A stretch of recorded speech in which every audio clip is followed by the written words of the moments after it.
Hey, good folks, Dr. Charlie here. Today's Charlie Chats, we're going to talk about emotions being a full spectrum sport.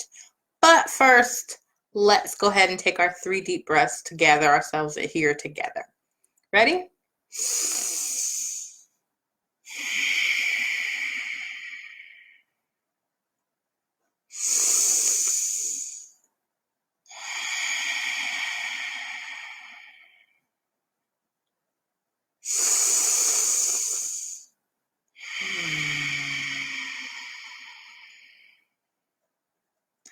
All right, so emotions being a full spectrum sport. What I mean by that is that we have one set of emotions that we call good, and then we have one set of emotions that we call bad.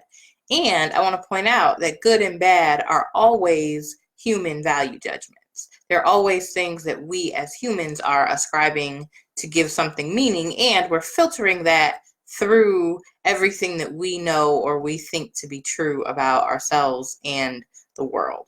Really, emotions are just so anger is not good, it's not better or worse, also human value judgments. Anger is not better or worse than joy. Joy feels better. And that is a little more subjective. It's all subjective, really. But anger, what I'm saying is anger isn't angry at being anger, if that makes sense.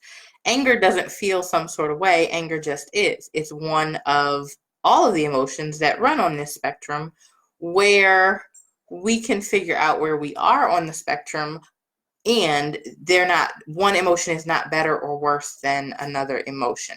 So how can you embrace the fullness of your spectrum of emotion today? How can you embrace things that don't feel as good? They still need to be felt.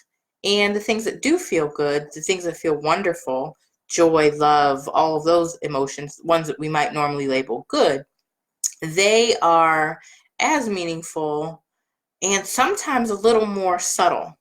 Sometimes we get caught in the heavier emotions, the anger, the grief, the depression, and they want to be felt too, though. So I encourage you to see if you can feel what you're feeling today, sit with that feeling, no matter where it is on the spectrum, and embrace the fullness of that spectrum, understanding that your days may ebb and flow. You may have high points, you may have low points, which are, again, relative to one another.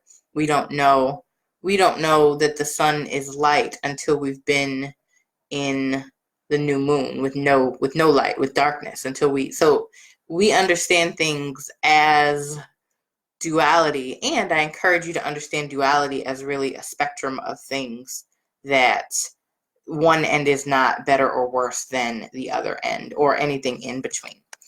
All right, y'all, that's it for today, and I'll check back with you again real soon. Until that time, take great care.